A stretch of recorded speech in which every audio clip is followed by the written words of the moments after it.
حج کی ابتدا 8 ذی الحج سے ہوگی۔ نماز فجر کے بعد غسل کریں یا وضو کریں۔ غسل کرنا افضل ہے۔ احرام باندھ لیں اور اشراق کے بعد 2 رکعت نماز ادا کریں۔ سلام پھیرتے ہی مرد حضرات سر سے کپڑا یا ٹوپی ہٹا لیں۔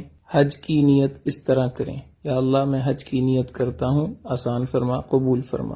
مرد اونچی آواز سے اور خواتین آہستہ آواز سے تلبیہ پڑھیں۔ اب آپ پر احرام کی پابندیاں شروع ہو چکی ہیں۔ احرام کی حالت میں تلبیہ پڑھتے ہوئے مینا پہنچنا ہے۔ آج کا دن مینا میں گزارنا ہے۔ ظہر، عصر، مغرب اور عشاء کی نمازیں مینا میں ادا کریں۔ ذکر، اذکار اور دعا کی کثرت سے اپنا وقت قیمتی بنائیں۔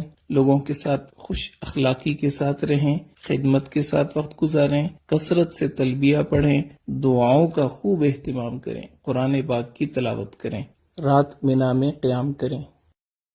حج کا دوسرا دن 9 ذی الحج، آپ صبح اشراق کے بعد عرفات کی طرف سفر شروع کریں گے۔ عرفات میں پہنچ کر زوال کے بعد ظہر اور عصر کی نماز اگر امام کے ساتھ مسجد نمرہ میں پڑھی تو اکٹھی ادا کریں گے۔ اگر اپنے خیموں میں ہیں تو ظہر اپنے وقت میں، عصر اپنے وقت میں ادا کریں گے، اور درمیان میں آپ نے زوال کے بعد نماز کی ادائیگی کے بعد دعا مانگنی ہے۔ یہ ہے وقوف عرفہ، حج کا دوسرا فرض۔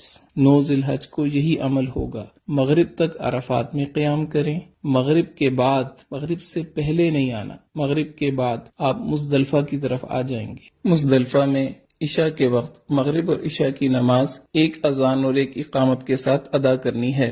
اس کے بعد آپ 70 کنکریاں اکٹھی کر کے اپنے پاس رکھیں۔ اب آپ نے رات وہاں قیام کرنا ہے۔ 10 ذی الحج، حج کا تیسرا دن، اور آپ اس وقت مزدلفہ کے میدان میں ہیں۔ فجر کی نماز ادا کرنے کے بعد وقوف مزدلفہ یعنی مزدلفہ کے میدان میں کھڑے ہو کے دعا مانگنا، یہ حج کا پہلا واجب ہے۔ اس کے بعد آپ جب سورج تھوڑا طلوع ہو جائے تو رمی کے لیے مینا کی طرف چلیں گے۔ یاد رکھ لیں 10 ذی الحج، آج آپ نے 5 واجب پورے کرنے ہیں، ایک فرض کی آخری ادائیگی کرنی ہے۔ پہلا واجب وقوف مزدلفہ ادا ہو گیا۔ دوسرے واجب کی طرف آپ جا رہے ہیں، شیطان کو پتھر مارنے۔ مینا میں آج صرف بڑے جمرہ کو 7 کنکریاں مارنی ہیں۔